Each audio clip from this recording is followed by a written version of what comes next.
Hello and welcome to another episode of the Vault Dwellers Podcast. I am your host, MrMac. With me as always, artist extraordinaire Gary Moore, the first one of the year. How you doing? Episode 14. Oh, glad to be here for the first one of 2023. Nearly say 2022 there. Save myself. Love it. You'll hear, as usual, the gentle chuckle of our Hoodie. Hoodie, how are you feeling as we kick off this year? You know what? I'm doing great. I'm excited. This is going to be a fun one. This is going to be a good year, too. You know what? I'm on board with a good year. A fun one, I am not so sure. I'm only joking. We'll get into the episode in just a few minutes. I just wanted to do a wee quick check-in with the team, see how everybody's Christmas was going. Gary, how was your festive break? How was your time off, man? I was brilliant. Had a great Christmas with the kids and stuff like that. It was fantastic. Ate so much food that honestly must be about 3 stone heavier. And chocolate must be coming out my veins at this point, I'm telling you. I feel that very much. I probably echo the exact same, if I'm honest with you. I did enjoy my time off, and by the end of the break, I was scavenging the shops to try and buy as much fruit as possible, just to try and somewhat detox this body of mine. So I know the best. Who do you, what about yourself in terms of the festive break? Did you play some games, have some fun? Oh, let me tell you what. For some reason, during a break, it got more busy for me than ever. Wow. I barely did anything. I didn't play any games that I could think of. I didn't watch anything except Christmas movies, and good. You know, it was going. That's good. Good. Feels like we should have rehearsed this segment rather than go right into that there. But okay. Read the room. Christmas movies. That's number one on the list for the time off. So you spent it very well, my friend. So before we get into what have we been playing, because that is Gary's favourite segment, I just wanted to give a wee shout out to one of our long-time listeners. Obviously, we're 14 episodes deep, so it's a long fucking time for me, that's for sure. But Rahul, you know him as Rahul Hoop, with an underscore on Twitter and Twitch. He is a lawyer in the video game space. Yeah, cool as fuck adult job mixed with a cool as fuck hobby that we all have. And so he does a lot of lawyer-ass stuff. I'm sure we'll get him on the podcast at some point. But shout out to Rahul, as he was working on a game recently, and he managed to get some credits on Moby Games, the database, which is specifically for credits on video games. So my absolute foolish self wrote this down, gave you a shout out and forgot the game, Rahul. So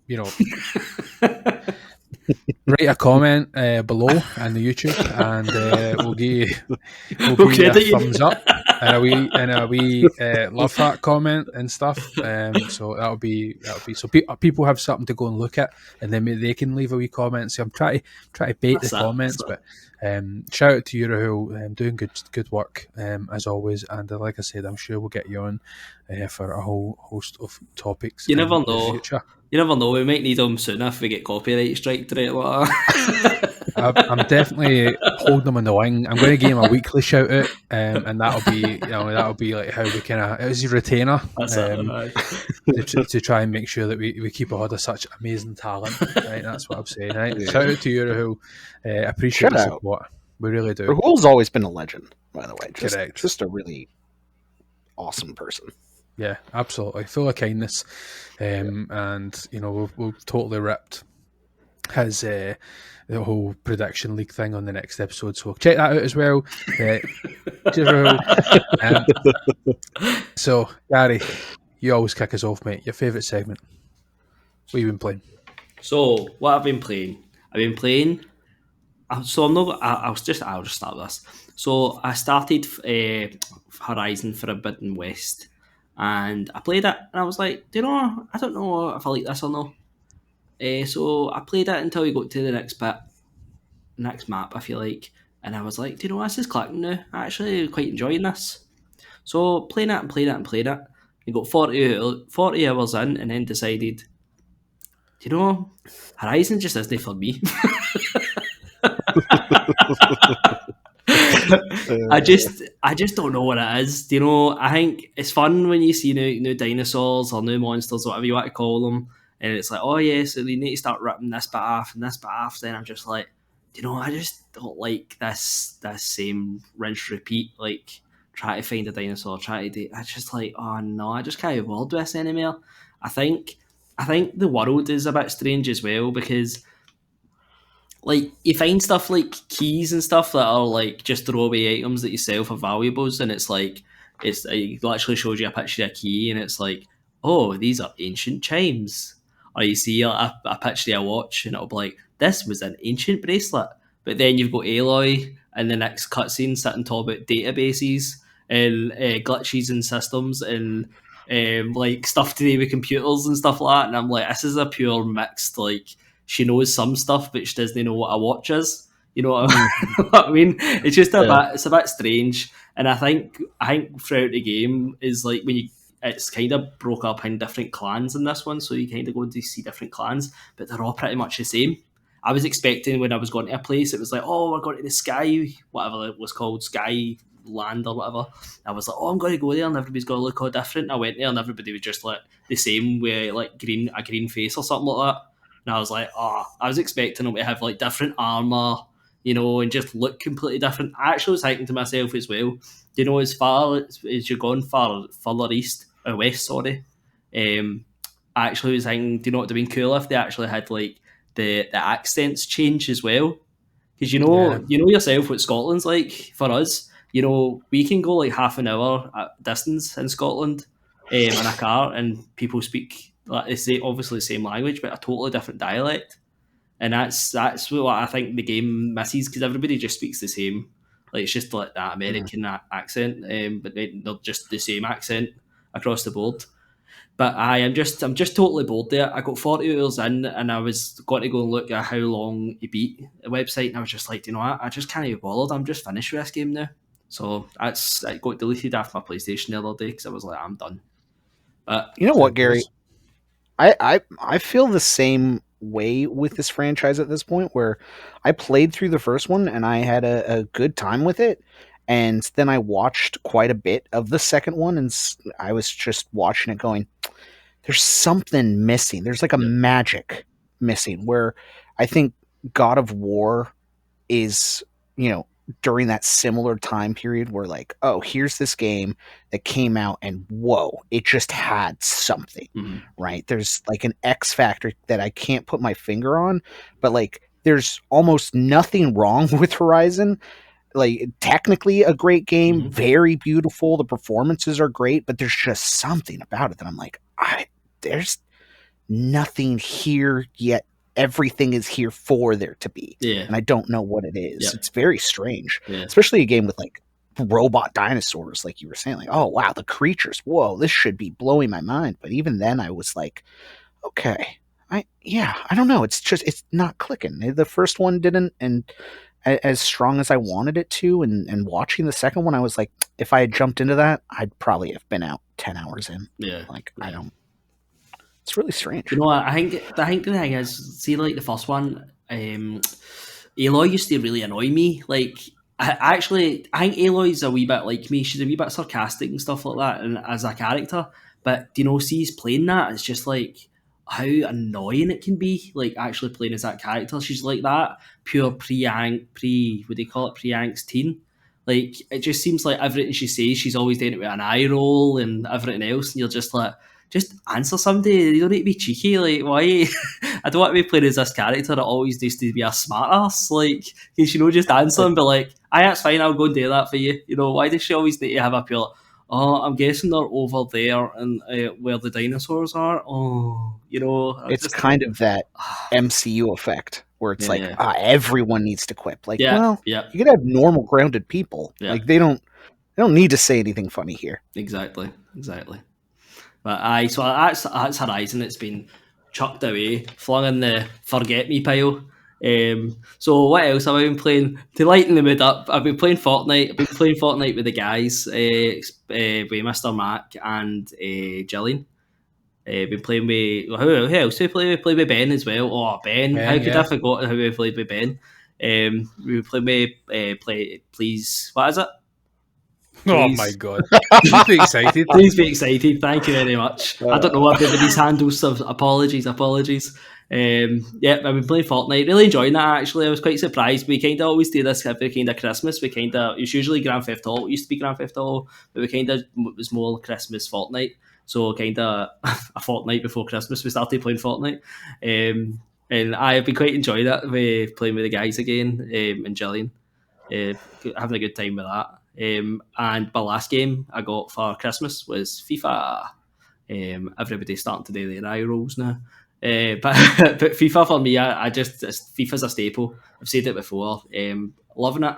I think it's a wee bit easy, but me and Mr. Mac were having that conversation today. I'm playing World Class now for anybody that's familiar with FIFA, and I'm playing World Class. Sometimes I play with Legendary, sometimes I play World Class, just depends on the FIFA. But this year I was playing World Class, and I was like, you know what, I'm just going to play it, and if I win, I win. And I'm just there for kind of playing football and school, and that's what I was wanting to play it for. So, but it's a bit easy. And then I put it on Legendary today, and I was getting beat like 4-0 before half time, and I was like, there's something just no right with this difficulty now. It's not balanced correctly, because how can I be winning like 5-1 in World Class but then getting beat 4-0 at half time? You know, there's something about it now. It's just not right. I actually think this FIFA's got quite a lot of glitches in it, and I think to myself, EA might have just shat this out a wee bit and just been like, here's something passable, because fuck you FIFA, we're moving on to our next thing. That's what I kind of think might be happening. Because there does seem to be a lot of glitches in this FIFA. I've noticed a good few of them. Like, for example, I put a sub on the other day. I mean, I think you get 5 subs in this FIFA. I put 1 sub on, and then I went back in to make a sub, and it was like, you can't make any more subs. And I'm like, what? I mean, how's that even possible in a FIFA game? Anyway, but that's what I've been playing this week. Quite a lot, I know, sorry.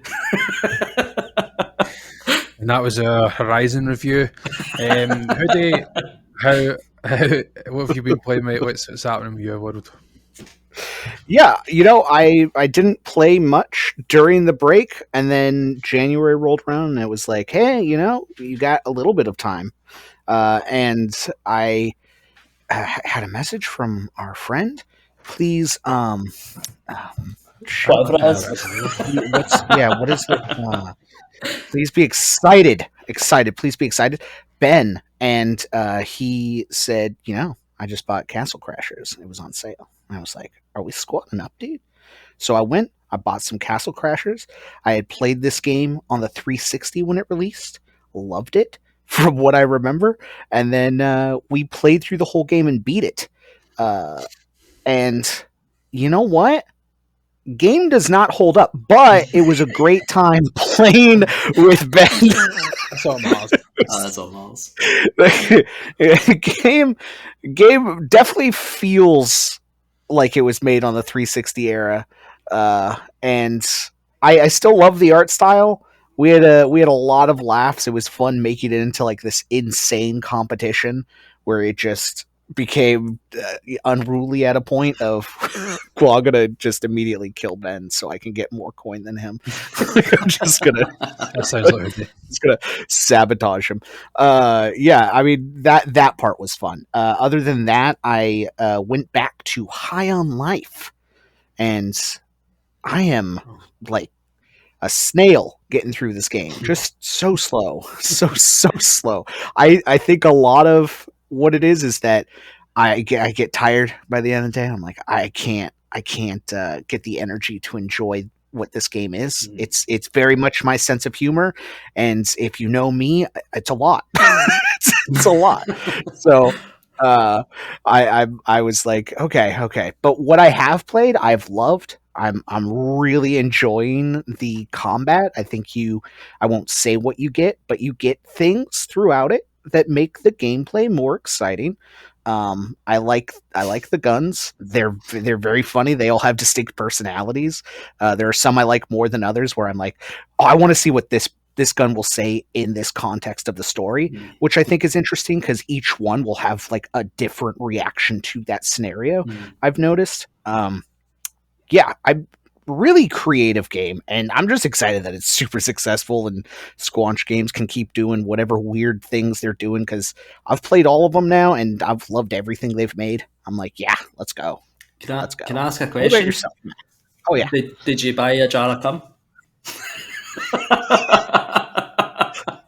I don't know what that reference is, but I can imagine it's going to be great. That must be.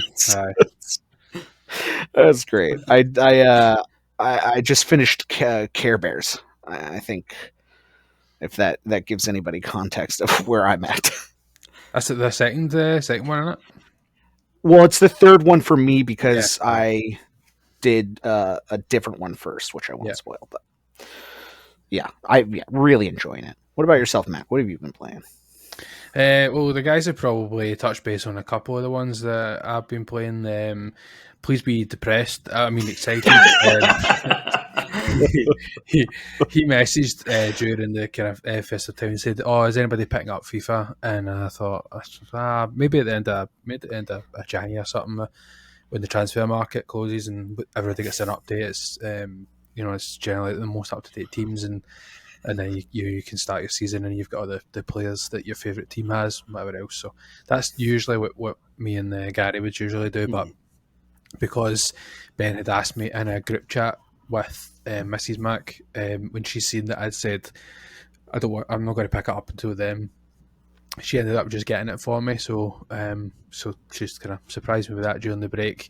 He also mentioned the whole Welcome to Wrexham documentary on Disney, so I get kind of hooked on that, and then that's where I've been kind of spending my time on FIFA, is just playing through that Wrexham dream, with everything, feeling all the feelings, all the Ryan Reynolds feelings. I'm going to get a poster and put it up back here. So I've been playing FIFA, really enjoying it, but it's as usual. I always get a wee bit of guilt because it kind of distracts me from playing other games. But I like to try and play it when I have that itch for it, because it is just one of the games that you can kind of get a wee bit distracted in it, especially after the fact. When you've put it off, or you got up in the morning, you're like, I'm going to play FIFA later. Like, what was that I was doing? I transfer. What if I could look for these players, or what if I go and research these players, or I'm only a couple of games away from getting to the next transfer window, and I can do these edits, or a couple of games away from maybe winning the league, and all these kind of wee different things. Is for non-sports people, it's kind of like, right, okay, and then what do you do? Oh, you do the exact same thing next year. All right, okay, well done. But listen, it's fun, so fucking shut up. So that's what I've been playing is FIFA. I don't think, to be honest, I've touched too much. I've maybe done a wee bit here and there of God of War just as we were getting into the break, but just touching on what Hoodie mentioned, High on Life came out just at the end of December, just before Christmas, and it was just the perfect time because I knew that I had a kind of 3-hour window of just playing games while I was waiting for Mrs. Mac when she was at our Christmas night out. So I thought, I'm gonna put this one on and just see, because it's I'm not in voice chat, not in anything. I'm just gonna sit here and play this game, and absolutely loved it. It's actually reinvigorated my love for Rick and Morty as well. I'm back and watching that quite regularly now, and it's just straight up my street, that humour. Such a basic. I quite like the basic gunplay. There's nothing too fancy going on. You can generally kind of get by with a wee bit of luck more than anything else. It's just simple in its style, which makes me kind of look forward to seeing what the team can do in the future. So yeah, really excited to see how that one plays out. I've not completed it just yet. We're hoping that when we do manage to complete it sometime next year, when Hoodie finishes it, me and Hoodie and our other listener Johnny Vids, we're going to do a wee spoiler cast and get that up as well. So I'm looking forward to that. I'll wrap it up with one last game. I've not mentioned this to Gary because I just wanted to capture his reaction. New to Xbox fairly recently. Boom. Listen. You can play Xbox actually. I don't really care. So new to Game Pass. I do own the original version of the game on PlayStation, but new to Game Pass, which has helped me because it allows me to play downstairs when we're watching TV and things. We can put it on. So I'm only about 4 hours deep, but I have started Persona 5 Royal on the thing. So I'm really enjoying it. Gary, you find his face, but he loves Persona, right? So I've started Persona. I'm really enjoying it. It's taking it a wee bit slower because of the fact that I'm just kind of playing it, at night and playing it for a few hours. So I'd say I'm only 4 hours in, but I'm really enjoying and paying a wee bit more attention, probably, just because you're kind of sitting there and getting kind of tuned into the dialogue and whatever else. So I'm hoping that, last time I played it, I did the first dungeon or whatever, and I managed to get that was maybe 40, 50 hours or something like that, which is a fair amount, but it's 120 hours or something like that of the game overall. But trying not to think about that, I'll just chip away at it and see where it takes me. But I'm again really enjoying it, especially on the Game Pass. When I'm upstairs, my Wi-Fi signal's not the best though, so we'll see how long I stick to just playing it on the iPad. Maybe kind of shuffle over to the Xbox and play it on the big TV as well. But some of the visuals and stuff, when I've got a good signal on the Wi-Fi, the visuals are still really, really nice, and that soundtrack is just phenomenal to me. I'm really into that kind of. It just feels like a jazz band playing almost when you're playing the game. Just the way that everything kind of goes, and it's that's just effectively what it is. It's like anime, jazz, JRPG turn-based game. It's just I love how slowly and surely I'm turning Sean into a weep, and he doesn't realise that it's penetrating into him. It's uncontrollably. I sit and watch the start of when I put Persona on, and at the starting sequences it comes up, and it's like love it, fucking love it. That's my jam. So yeah, that's what I've been playing. Hopefully, with the next episode we won't have what's I've been playing. So we'll release that in a few weeks' time. We won't have anything new, or we won't be kind of doing that segment. But hopefully next time we play, we'll have another kind of mix up of games. That's what I quite like about this. I know that we had a few overlapping games there, but generally we do cover quite a wide range, covering different bases. So yeah, that's us. So what we've been playing is done, and let's move on to the main event then. People, long-term listeners of the show, will obviously know that myself and Gary done a few special episodes. So as much as this episode 14, we actually have 2 episodes which sit outside of the playlist. One of them being that we've done a reaction to, I think it was a Sony conference last year, and we also done predictions for the Summer Games Fest. So Gary thought we would do one up and do predictions for the full year, and these are about as uneducated as they come. It's a bit very minor research. Yeah, very minor research on my behalf, and if there's any of these that have already happened and we're absolutely unaware because we're a wee bit out of touch here and there, we'll just not get the points. So don't be mean in the comments or anything like that. I don't think any of our listeners would be, but things have already kind of happened. We'll figure that out ourselves because we'll score it in time. But yeah, just off the bat, just to mention that. So what we do is a kind of form of competition. So if you watch the last one, I think it was post. It might have been post. I can't remember. Did we decide it was an Iron Brew bet after the fact? I can't remember. But anyway, I think it was after. we done a wee bet that whoever got the most points, the other person would buy them a bottle of Irn-Bru. So I managed to pick up the Irn-Bru last year, and with Hoodie joining the team to be a wee bit more pragmatic, we are doing a different kind of reward. So next year when we crown the winner, they are going to have a wee crown above their head. So Hoodie's avatar will have a duck added to it if he wins, or myself or Gary will have a wee crown above us, or we might actually buy a crown. We've not really decided. I think we were going to hesitate on that. We'll see how the budgets are. I'd maybe prefer like a tiara or something, because a crown would maybe interfere with the headset. But, go to Burger King, get one of those cardboard ones that they give the kids. We just mold it around the headsets. But, so all for fun, obviously, but there is a few little rules. So we did discuss this pre-recording. There might be some overlapping and stuff, but hopefully there won't be too much. In terms of if I've got a prediction and Gary's also got that prediction written down, then so be it. We've not wrote 100 predictions each, so we're going to obviously have some overlap. It's 1 point for every prediction that has come right, and you have to get it on the button. So that there's no debate. There's 5 predictions that we're going to run through. We'll take it in turns to run through our predictions, and then at the end we're going to do 2 kind of wild card guesses. As Gary puts it, and wild cards is something that we don't kind of foresee happening, or is a bit kind of out there in terms of what's going to happen.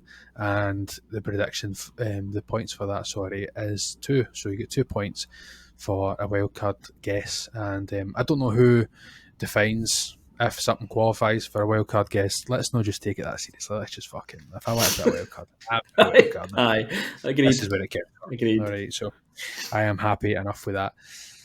So let's kick off then for this one. We're going to put the newbie up first. We're going to push Hoodie in front of the limelight and ask that he kicks off the predictions. Can I just ask before we start, actually, can you just make sure that you send it with me, because it was going to be weeks later and we're like, what did you guess? Because I don't remember what any of us guessed. So I'm going to be honest with that. So I apologies for that wee bit of mine editing, but just so that we can get that out of the road. So Hoodie, apologies, my friend. What's your first guess? All right, so I thought long and hard about this, and I was like, how big do I want to go? Do I want to keep it in a reasonable space of, yeah, this could happen, or do I want to keep it in a space of, this will happen? For my first prediction, I'm saying this will happen. This year, Insomniac will announce a new Resistance mainline game, but they will also announce a VR game. Wow. And this will come with the PSVR 2 window. I'm thinking we get it maybe May, June for what we're seeing for an announcement for the VR one. The mainline one, I think, is more of a PSX kind of thing, like one of their what are they called? State of plays. We're gonna get that there, right? So I'm thinking Insomniac, this is the year they are probably going to release Spider-Man 2, but they want to get that out in the open. They want a new Resistance game, all right? PlayStation's lacking on a shooter right now. That's like, that's the thing they need. And we all know Sony loves a good story, and all of those games, great stories. So when you said "and" there, I thought you were going to add another multiplier on this. And I'm like, do you remember that I said that it's 1 point, and that's it? I'm starting to feel this is all one thing. They will announce both of these games. if they don't announce both of them and only one of them, I don't get it. All right, that's so everybody understands. Okay. Both of them will be announced. Wow. So you think they're going to announce a game and it's going to be the Resistance. So they'll announce a Resistance game at some point this year, but you think they'll also announce, and did you say release the PSVR game? Yeah, I think they've already made this game, but it's going to be like a more of a, I don't want to say tech demo, but not like a full-fledged game, like closer to what I imagined. Closer to what I imagined like that Batman game was for PSVR. Maybe a little bit bigger, closer to the Horizon one that they're releasing. Yeah. But I think they've been cooking this forever, and they just keep hinting at like Resistance stuff, and maybe that's just paying tribute to their catalog, but I feel like Insomniac really likes talking about Resistance. They're just like really big fans of mentioning that game. So if there's a studio can do it's got to be Insomniac, because they're just cranking out everything now, aren't they? They really are. That's the other thing that makes me feel this is so much more plausible, is the fact like we got Miles Morales just a few years ago, and then 2 years before that we got Spider-Man 1, and now we're getting Spider-Man 2 this year. Like, and it's reported, or they've said it, that Wolverine's coming out next year. Like, we are getting these games as if they're just making them from magic. And I'm thinking, what's a better, like, I don't know what a device. I don't know what a PSVR 2. It's not a console. What's a better system seller is what I was going to say, but I'm not entirely certain what to call this thing. What's better than a Resistance game? Like, people want that experience where it feels tactile in a VR unit, and I think Resistance as a shooter is such a great place to put that, with all of their weird guns and the way you can use things in that world would be really cool for a VR. And I think it would only, I mean, what? It's been like a decade since the last one? Longer? I mean, it's been a while. This feels like a fucking wild card to me. So I will say one thing, because I did this with Gary last year as well. I want to take away the May-June thing though. I think you should get the point if there's a PSVR game that comes out this year. Like, you've listed 2 games, so I'm not putting down that you're saying May and June. I think you get the fucking point. If somehow it's in 2023, I agreed. Okay, all right. Thank you. Just a wee bit of minor editing there, more than anything else. Yep. Gary, you're up, man. So talk about Insomniac. So I'm going Spider-Man Miles Morales will wear Jordans, and no, there's a stipulation on this. The Jordans that he wears will be available to buy on the Nike store. Oh wow, that's a really good prediction. Good get. That's a good one. I like that. That's a wee bit an educated guess, because there's supposedly sneak peeks at Nike Jordans that came out, and supposedly they said they were Spider-Man influenced. So this is a wee bit of an educated guess, but I just, because I'm a wee bit of a sneakerhead, I thought I better use this wee bit of information to get a point. Now, Gary, I gotta bring up a point. Right? Are you seeing those based on the game or based on Across the Spider-Verse that is coming out this summer? I mean, that could be that. You're totally, you're totally correct. It could be that. It could be any of them, really. Because they did do a tie-in for the first Spider-Verse. Yep. With Jordan, and they also did a tie-in. They did a tie-in with the Miles Morales first game with Adidas, when he wore the black Adidas. Oh, you're right. Snap. So it's this is a good prediction. I never know. I like it could be any. Obviously, they're going to be black and red because it's got to be Miles. That's not a stipulation. I'm just saying that. That's my first. But if they're not black and red, you lose. Definitely. Right. Yeah. Whatever the shoes he wears in the game, they have to be exactly the same. Have to be in the store. Yeah. Right. It has to be in the Nike store. Okay. Yeah. It's a really good prediction. I like that. Good. That's creative. I like that as well. Actually, that's pretty good. So my first guess isn't going to be as entertaining as it too. I feel like I'm underplaying this, to be honest with you.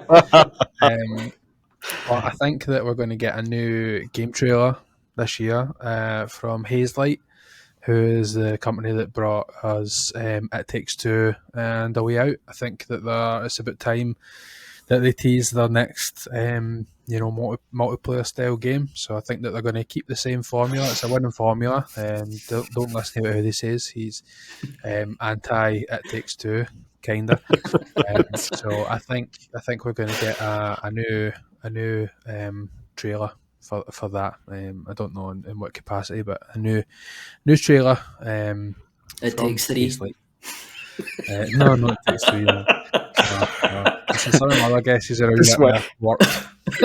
It Takes Three is all from the perspective of the daughter they left in the attic to just like wither away for 48 hours unattended.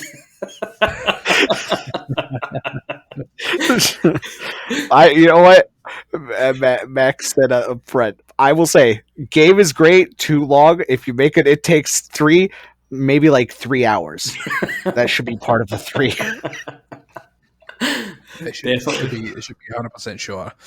So yeah, that's my first guess. So back to yourself, Hoodie, for prediction number 2. So my second prediction is that Hazelight Studios will be released. I fucking knew he was going to do that. No, my second one is I feel a little bit more analytical, where I thought about a lot of the numbers and dips that Sony has been having with their PlayStation tier list, and having the extra, essential, premium, and then accounting for all of the different regions that have like 40 different names, and it's so confusing, and they've seen profit loss from these. Like, they are not becoming profitable in the same way that a PlayStation Now was separately from PlayStation Plus. I love the service. I think it's great. I'm enjoying it a lot. A lot of the games Ben and I have been playing are because there is that accessibility. I do like that. I do think Sony needs a redesign for this, and I think they will redesign this. My prediction is that Sony will redesign their entire like PlayStation Premium to either make it this. I don't think this is specifically for the redesign is my prediction. I'm just saying like what I think their vision might be of they either have just 2 tiers now, or they scrap this thing altogether to make something newer. Mm-hmm. I don't know what, but however this is working isn't working well for them. And I know they're not going to start putting first party games there day and date like Xbox. It wouldn't make any sense for them. They make so much money off of God of Wars and Ghost of Tsushima's that it wouldn't do anything for them. But I think that needs to be a larger incentive for people to latch onto this, because I think a lot of the Xbox fans, including myself, go, "Oh, I can play Halo right now? Like, I don't need to buy Halo. I just need to subscribe like $16. Okay." And most of the time, Xbox has sales for like $1. Let's go. I'll do that. And I don't think PlayStation has that. So they really need to fundamentally restructure what they've built here, because it isn't working. I mean, the friends that are in our circle alone trying to figure out this tier list has been exhausting. A few months ago, Robin, Jesse, and I, and Ben wanted to play Overcooked 2, and Overcooked 2 has its own problems, but the fact that we couldn't figure out what game worked where or how to get it. For instance, I was already subscribed for a year to PlayStation Plus. So in order for me to get premium, I would then have to subscribe the entire year for premium. I couldn't just get a month of premium. And I think that's really weird and strange, where if I was on Xbox and I had Xbox Gold, they upgrade you for the month. They don't force you to get the entire year. And I think a lot of those things are confusing so many of us, especially because I'll be like, "Oh, do you want to play any of the classic catalogs?" And Ben's like, "I don't get those in my region." So he doesn't even get half the stuff that I get in America, and I don't know where else it's available. But all of that has just been so muddled, and I think they need a fresh start. They need to start over with this thing. It is too much. So yeah, my prediction is that they will redesign the PlayStation Premium tier list. Yeah, very good point. I won't labour too much on the back of that, because I'm sure we could discuss that one for quite a long time. Actually, might be a good topic in itself. But I think maybe the answer, obviously, with the first parties, bringing so much, capital in that in for them. And as you mentioned with the God of Wars and stuff like that, I think so maybe some strong or stronger, third party relationships in games, securing the kind of games like what they've done with Stray and stuff like that. But really just focusing on that extra kind of thing, and then just expanding the premium one, because I just don't see there being a lot of people being drawn to that. So I for the first time in a long time, first time in many years, let my PlayStation subscription just fully expire because I wasn't playing any online games, and there's just not a draw anymore to those free games anymore. There just needs to be something that is going to make let people have that reason for having having that service. So I think that's just something that's looking for change. So I think it's a good shout. I'm not sure if they'll change it so soon, but I don't know how reactive they are, in terms of being under a year and changing it. But it's a pretty good prediction all the same. I think they should do is with new games. I think they should just literally wait 365 days and go boom, there you go, it's on PlayStation, whatever. Like, just give it a year of letting everybody buy it as much as, honestly, that's where you're going to get most of your profit in that first year, isn't it?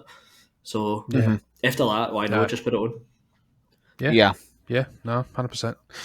Gary, then straight on to your number 2, mate. So this one maybe is a wee bit predictable, but I just thought, you know what? I just feel like it's time.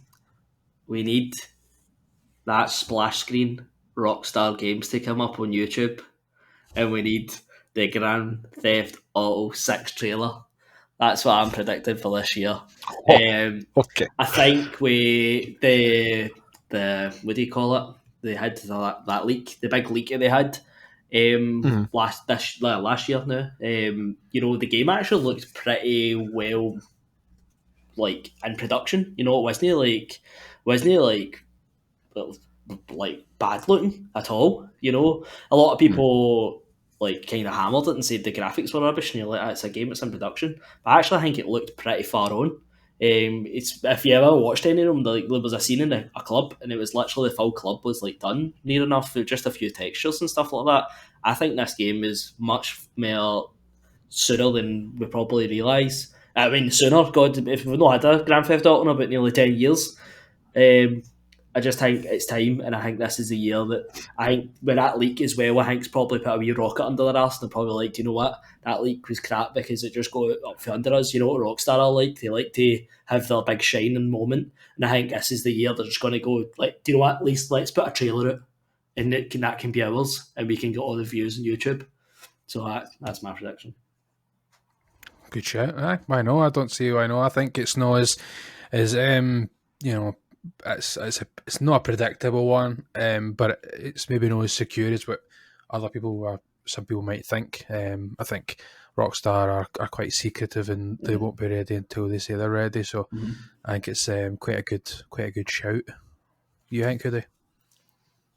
I feel like with Grand Theft Auto, you have to at some point release something for people in most cases, but I just believe that Grand Theft Auto 5 is some kind of unicorn where you could probably wait another 5 years before you ever talk about Grand Theft Auto 6, and it'll just still work. Like, it just doesn't matter at this point. It's insane what that game has done for the industry, and like proven what a game's longevity can actually look like in like insane circumstances. I hope, right? Like, I hope your prediction is true. I hope it happens. I would love to see something from them that they get to put out on their own terms this time. I'm very excited for whatever they do, and whenever they release it, I will be there. I think Rockstar, they always seem to be like in a 5-year kind of period, don't they? It always seems to be like 5 years Grand Theft Auto, 5 years Red Dead, 5 years Grand Theft Auto, and it feels like that 5 years is definitely up, like, since Red Dead 2, and it feels like it's time. So I'm getting a point for this, MrMac. Don't you scoff at me. Oh, listen, if you want to go safe and try and win the crown, I'm more than happy for you to play safe this year, mate. You do that if you want. Don't you worry about it. So my number 2 is probably somewhat safe as well. I didn't actually realise. I did a wee quick kind of Google. I wrote all these down. Spoilers. I wrote all these down. I actually put it in Discord. 20th of December was when I started, compilating these, and I just did a wee quick check, just to make sure that none of these were actually like a thing, or I think one or two of them that I'd actually wrote down, were actually right, in terms of that this thing actually does exist, and there's actually one of them, which obviously I won't mention, but one of them is actually a game that's coming out this year, and I didn't even realise. So I did a wee quick check, and I did see that there was a wee teaser at the end of a conference at the end of the year. So this might be a wee bit more feasible than what I would have anticipated when I wrote this down. But I feel like it's time. Hoodie, for a wee trailer for a new South Park game. Oh, I would love that, man. That's what I'm thinking. And damn! It's time. I don't know what this magic act that Gary's doing, where he goes away and comes back with his hoodie, and then goes away and comes back with the hoodie. But he's only going crazy. He is doing that. So yeah, a new South Park game. That's my shout. That's a great shout. I think the last one hit so well in that very like sweet pocket of Marvel before they kind of are slowly going somewhere else. And I don't want to say a decline, but just in a direction that it feels like it's oversaturated. So like they hit that mark of superheroes at their peak. And I would like to see what their pulse would be on a different like thing now. I mean, they've conquered fantasy, and I think they nailed that. Mm-hmm. I really enjoyed the Fractured Butthole, but I feel like whatever they do next would be really fun to see in like, I don't know, like more of a GTA satire. Yeah, it's got to be science fiction, isn't it? I think if they're going through all these themes, it seems like it's quite I could see that. Yeah. Aye. Okay. Horror. Then? Horror? That's horror. Yeah. I can shout. Why not? Nothing's over. I think anything's over the table. Cartman is Texas Chainsaw Massacre.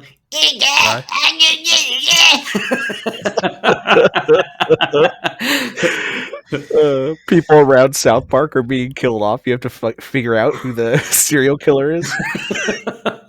Oh my god, you can kill it! It's like an actual episode of South Park. Right?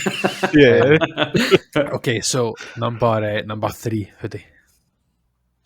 Okay, number 3 is I feel a little bit more grounded. I don't think this one is as crazy as my first two, although I do think the Insomniac one will happen. I think for my third, Bethesda will show off their Indiana Jones game, and it will have a release window of next year. I think that is good. Probably closer to when the movie comes out. I don't know if they'll tie it in with the movie, because I think the last thing games want are to be associated with movies at this point, because we've all learned what happens when you do that a lot of the time. So, but we'll be riding off the high of the new Indiana Jones, and I think it's a great time to start like showing off what that game is, because we got a teaser 3 years ago, I want to say. Yeah, it was long ago. Yeah. Can I ask Ash on this the last time we brought this up? What do you think this game's going to be? Do you think it's going to be a first person, or do you think third person? Do you think they use Harrison Ford's face? No. I think it is their own Indiana Jones. I do think it is probably a younger Indiana Jones, like a Batman Year One. Mm-hmm. And it has to be third person. It just wouldn't feel right to be in first person. I don't think you would connect to Indy that same way without seeing him. I think This is like an asterisk prediction. I would like the game to have a hat mechanic where your hat can fall off, similar in like Red Dead, where you can just pick up the hat and put it back on. That'd be really fun. But yeah, I do think this is the year that we kind of get that final. Okay, yeah, we're making this. It still exists. It's only on Xbox, but here we go. Good shout. It was definitely something that I thought it came to mind, and then I remembered that I'd kind of mentioned, and I'd kind of made a wee kind of thing with Gary that, is it going to draw for the previous ones? Because there's a few that I was thinking about between that and kind of Skyrim. So I thought, I'll just I can leave it. But I think it's quite a strong thing to bring that one up, especially Indiana Jones. It's such a strong game, and Xbox in need of some strong titles. So I always forget about it. I always forget about that. That's coming. Totally forget about it. It's been that long since we've actually even heard the whisper of it. Yeah, right. Which I think is good. I'm glad they're not hyping this thing up. They want it to be the best it can be, hopefully, and I believe in that studio to do it. So I'm excited. Nice one, Gary Moore. So the boys were said last time that we were talking about this episode, and I was talking about could I use Fight Night again, but I've just decided I'm not going to. I just decided I'm just clean slate, and I do think Fight Night is still on the cards. That's a total different prediction, but I just think that still is on the cards for the year. That will happen, but I'm going to go with VR. I agree with Hoodie. I think Sony really need to, if they want this PSVR 2 to really stick and be something, they didn't really do it with the first one. They weren't really that bothered. They kind of put it just out and just kind of like, whatever. But this time, I think Santa Monica will make a God of War VR game. Okay. I don't know if it will be Atreus or Kratos. It will definitely be one of them. I think how cool would it be if you were Kratos and you were throwing the axe in VR? I think that'd be awesome. But then do you think it'll be like an experience, like the Batman VR experience? I think it would be more like an on-rail shooter kind of game. Right. I would imagine more something like that. So I don't know if Atreus would actually be better. Then you could have Kratos just jumping about in front of you. You know what I mean? I would give it I'd give it for any VR game, but I think just brainstorming this, do you think how fun it would be to have like a you remember that old the what was the move? Remember the move game where you were like that warrior that had the shield and the hammer and stuff like that, and like it was like arena fighting. So like with like the enemies coming towards you, like I think that'd be pretty fun, like having the kind of arena fighting, and you're just you're having like different kind of enemies and stuff coming to you. Maybe it's a mode within a game, I don't know, but I think that'd be pretty fun. Like I know it doesn't, it has a shield, but I know that's no like generally it's all about the axe. But if you talk about like you could go, different use different weapons and whatever else, and I don't know how they bring in the blades and things like that, but I think you're onto something there. It'll be good to see.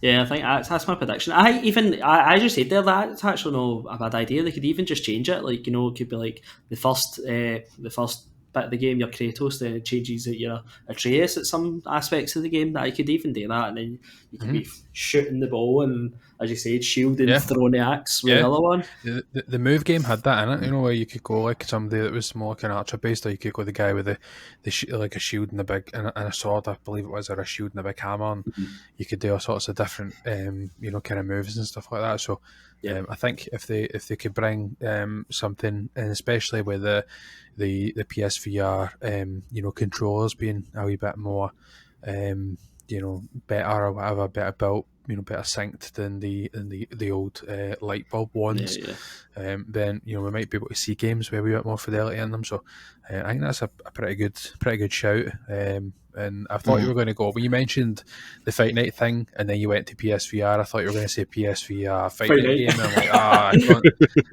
know. I forgot to say in that I don't think it will come out this year. I think you'll just see it this year. That's fine. I don't think it will come out, but just because obviously just released God of War. I think this is like a wee side project that it could be doing in the side. Whether it's a teaser or a trailer, or if the game magically comes out, Gary gets a point. If there's any Santa Monica God of War VR property.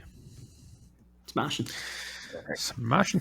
Okay then, so my number 3 then is, with all the hype around the franchise last year, I think we're finally going to see a new game trailer for a new Lord of the Rings game.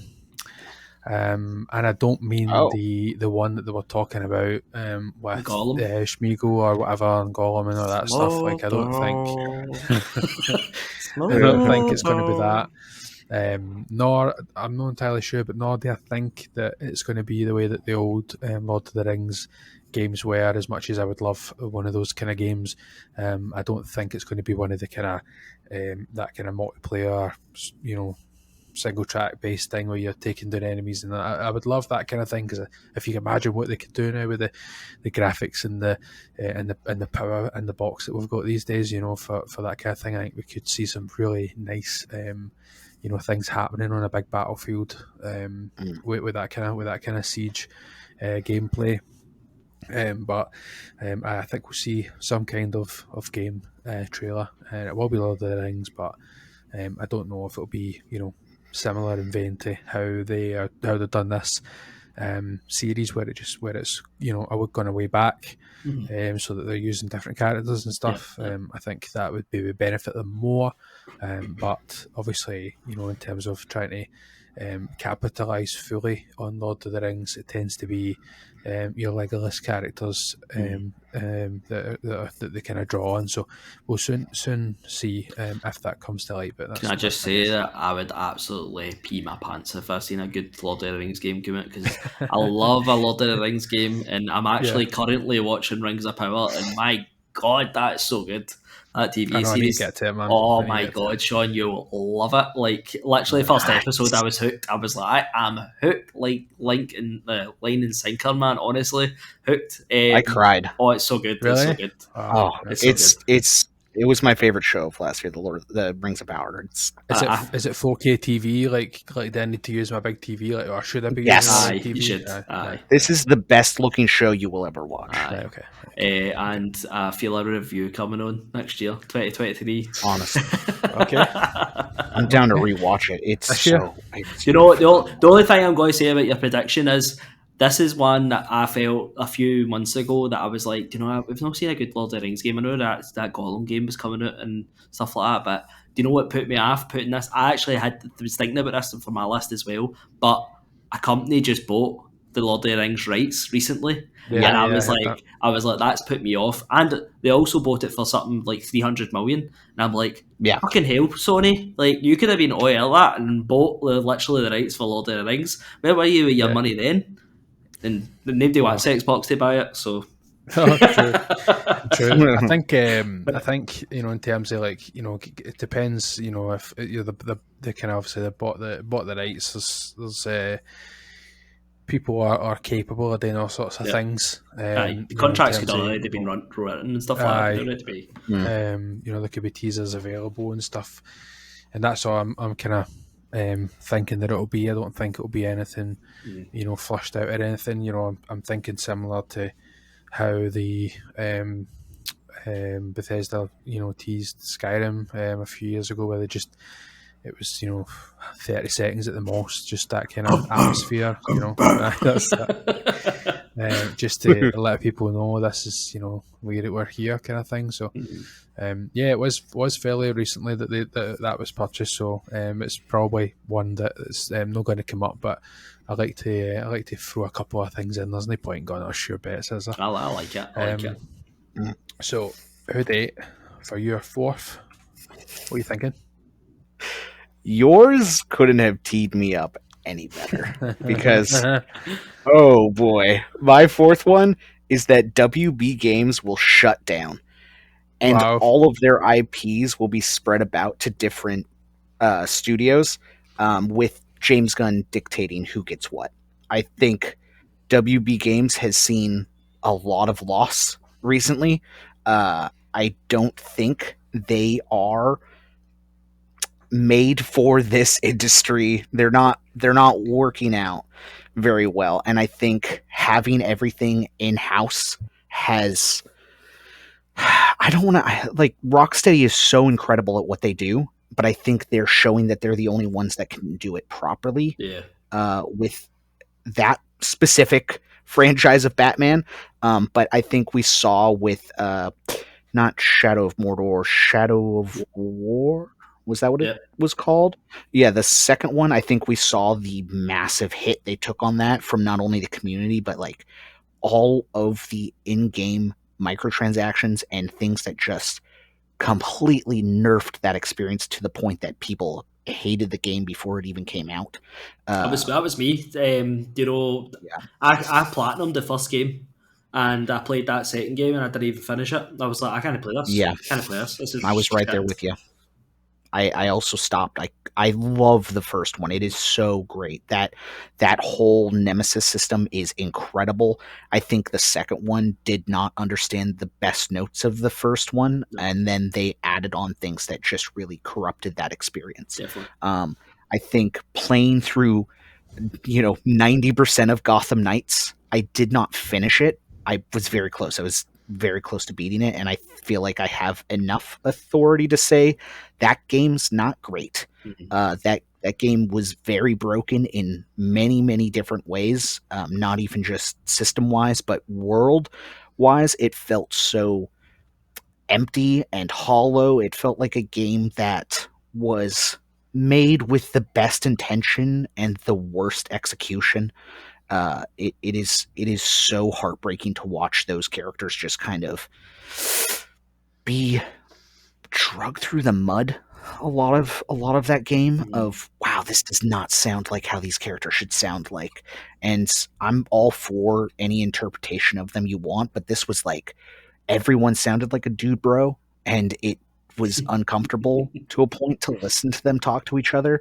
The gameplay was very stilted, and I loved Batman Arkham Origins. I thought that was great. I enjoyed a lot of what they had to offer there. It did not, meet the standard of what Rocksteady has put out, and I think that's why WB needs to probably move on. And I think because James Gunn has numerous times now stated that his DC will overlap with games, this is him doing the Bill Roseman move of Marvel games is going to studios that really love our IPs. Yeah. We are trusting in other people to do this justice because, anything that's made in-house will always have a singular vision, and I think that hurts things in the long run. You need to spread these things out. I think Star Wars stuck at EA saw the brunt of that, right? Like, having Star Wars only at EA really hurt them. We got Fallen Order, which was great, but it almost felt like a fluke. So I think WB, and they were trying to sell off Rumored last year as well, which I think, or the year before, which I think plays into why I think this is the end of them and their run. I know there's the Wonder Woman game still coming out, and I am worried that just gets scrapped. I liked the idea of the Nemesis system from Shadow of Mordor being put into that, but I just don't think it's long for this world. I've never understood how companies have wanted that in their games. And I know WB have actually they thingied that. What do you call it? They patented it. They patented it. And I don't understand how companies have because that was an amazing system for a game, an amazing system. It really is. It's a shame they did that. And you could put that. You could literally put that in any game. Let's say Fight Night, just for example. You could have an Nemesis system and that, that would be amazing. Literally having all these boxers coming after you, remember last time you battled me, you could literally have it for any type of game. It was a perfect system. I agree.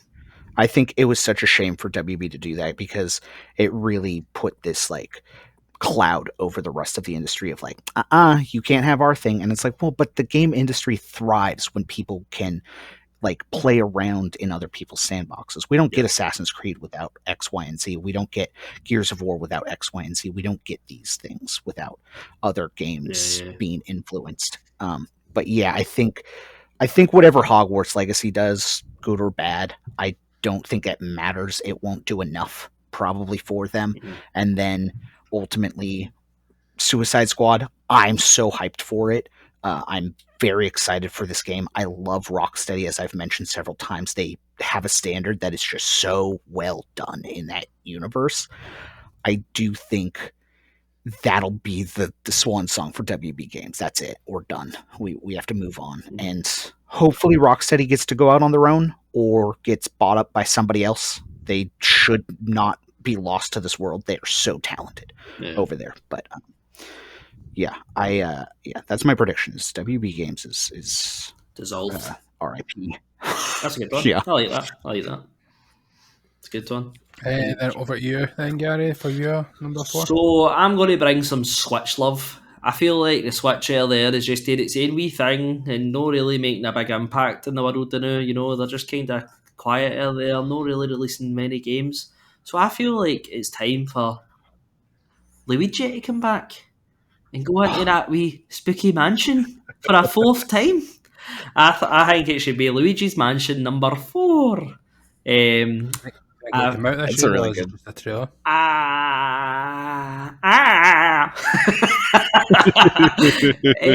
don't know. I never wrote that part. Let's just say we'll see it at some point this year. I'm not sure if it's just a trailer or not, because Nintendo are actually pretty good for like bringing it out as soon as they show it. Like it's usually like a few months. Let's just say it comes out this year. Let's go for it. I'm putting that in. I'm putting that in. Let's go for it. I never talked to you yet. I'll let you go with it. So, see if you want. So I feel like what? The trailer comes out this year, or the game comes out this year? We're just going the game. We're just going the game. Let's go for it. Oh wow! We're going body. Okay. We're going body. Okay. So is this a wild card? No. So I feel like Luigi's Mansion 3's been out for it came out near enough as soon as the Nintendo Switch came out. So it's been years and years. So I feel like this is time. It'd be an absolute perfect October game. End of the year, September, October game. So I feel like it's time for Luigi's Mansion number 4 to come out. Good shout. I'm into that. Good. I actually had another very similar. I actually thought you were going to go in the direction that, and I never used this one, but I thought that they would do like a kind of Yoshi game. I just obviously we Kirby. I know that they did Yoshi recently, but I feel for some reason that they quite like diversifying all the different kind of properties and stuff. And for all intents and purposes, I think that the last kind of game that they brought out with the what is the name of that fucking thing again? With who is that? With that game with the thing with the inhales all the stuff. What's that called again? Kirby. My mind is absolutely just honestly like it was ridiculous. But way like how Kirby kind of came out and had a kind of relative success. I think something along the same kind of lines. For a kind of Yoshi game. But anyway, see, to be honest with you, I think Nintendo could literally slap a Nintendo sticker on it and then just be like, "Here you go," and they just eat it up. I don't know. It seems to be a thing where that Nintendo magic in it. It's just that Nintendo magic that everybody just like loves everything that gets put out, regardless if it's shite or no. Because, to be honest with you, I've played that Kirby game and it is not that great. Everybody raves about it. My daughters go to it. I played it and I was like, this is alright. It's not amazing. It's no Mario Odyssey. I can see Mario Odyssey. I can see the magic in that. But no, you heard it here first. Luigi's Mansion number 4. Number 4. Number 4. Speaking of number 4s, so my number 4 then. So I originally wrote this down at the end of December, and I wrote that a new Obsidian game in the Outer Worlds franchise. I didn't realise that they had already kind of teased that there would be an Outer Worlds 2, and they have that on the website. So what I'm saying for my prediction then is that we'll see gameplay of it this year, and it will release next year. So that is my prediction, so that it gives a wee bit of spice to it rather than just straight up that we'll see it. So I believe it's a thing, it exists. So that's my kind of schedule for the rest. Outer Worlds is a game I really enjoyed because it was just pure like space Fallout, and I was like, this is great.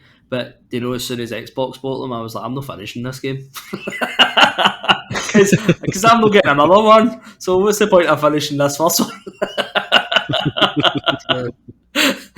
True. Okay, fair enough. Fair enough.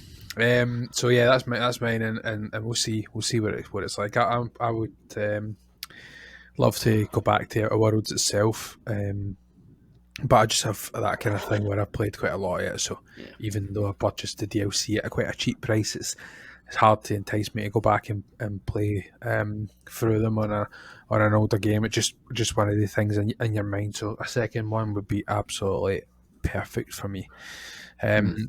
So Hoodie, then for your last normal prediction before we get to the wild cards, what's your number 5?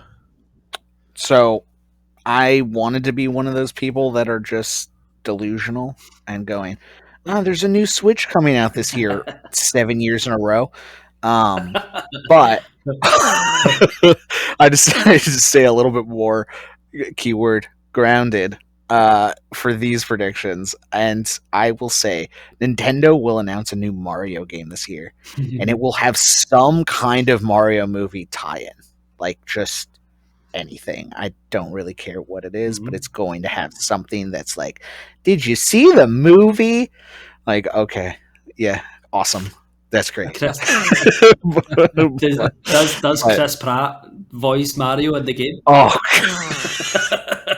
you know what? I thought for not the Chris Pratt thing, but I thought for quite a while of, is this the year they finally make Mario have a voice in a Mario game? Like, are they going to take note of how the reactions are to Mario actually speaking? I know he goes, "Let's go," and all of those things, but is he going to have like full on dialogue? And I couldn't get there. I just feel like it's too classic for him to only have like 4 words. So I don't think he will, but it'll have something to do with this movie. Just anything. I don't know. Maybe a costume. I like that. That's it. I do like that as well, actually. I really like that. That's one of my predictions. No, the movie prediction, but I did a Mario game last year, wasn't I? And it just didn't happen. So, as I said, Switch they're sitting there, they're all quiet, and Zelda's coming out, and it feels like they're just starting again. It's just, the ball's rolling out there. You can see it. You can see it happening. Yep. Yeah. Yep. For sure. Right, okay then, Gary, your number 5. My number 5, boom, November 7th. We all wake up. EA, BioWare, trailer. Full trailer for the new Mass Effect. No teaser. They've been teasing this game for like the last 6 years. I mean, a full trailer, and we get to see what the next Mass Effect game is. God knows what it is. No predicting that. People are saying it's Shepard. People are saying it's a totally different game. I'm no predicting anything. I would prefer if they went back to the start of the story, because it actually sounded pretty interesting. Like the First Contact was, if you ever played the game. That sounds really interesting. I would prefer if they did that, but I'm not predicting that. I'm just predicting N70 we are seeing a full trailer for Mass Effect, the next chapter, whatever it's called. I like that. Milky Way. Mass Effect Milky Way. See if it's called that, I'm getting all the points.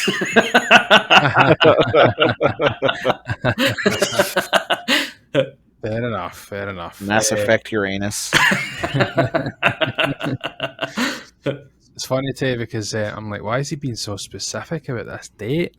So fair enough. I forgot about the N70 thing. So fair enough. Hoodie, what's your kind of thing on Mass Effect? Like, have you got a kind of an affinity to Mass Effect?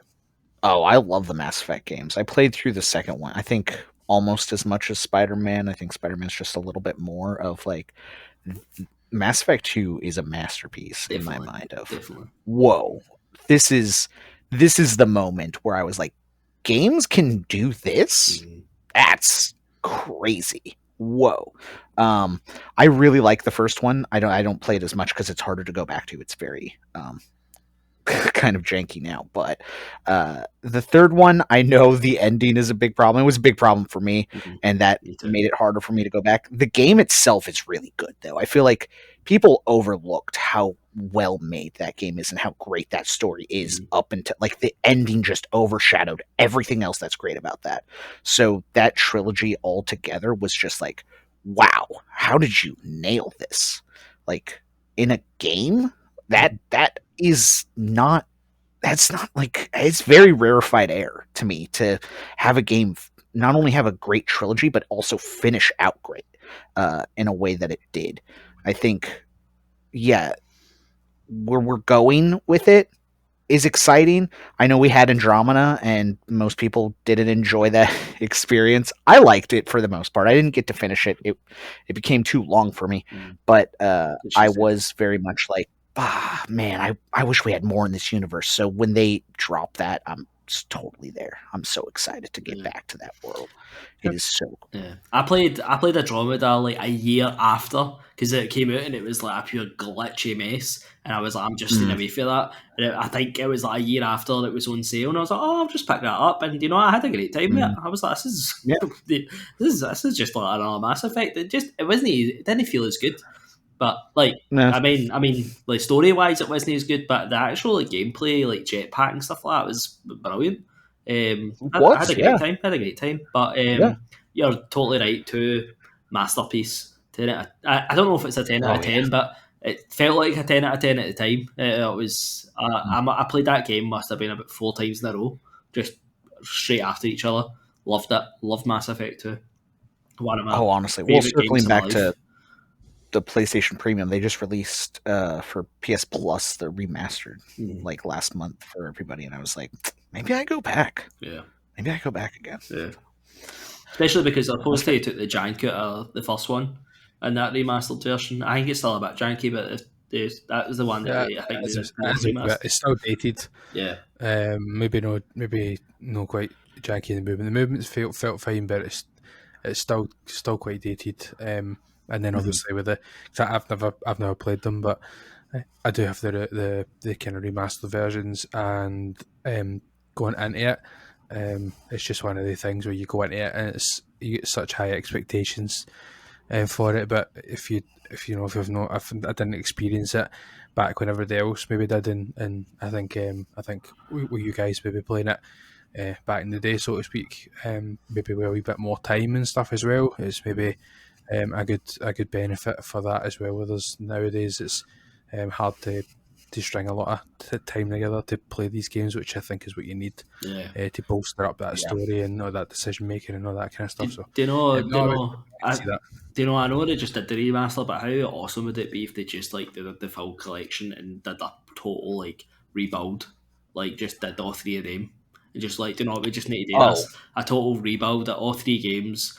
Maybe not put together. They can release some like Final Fantasy VII kind of thing, and just totally rebuild them. Really smart. I think that's. Yeah. I would love that.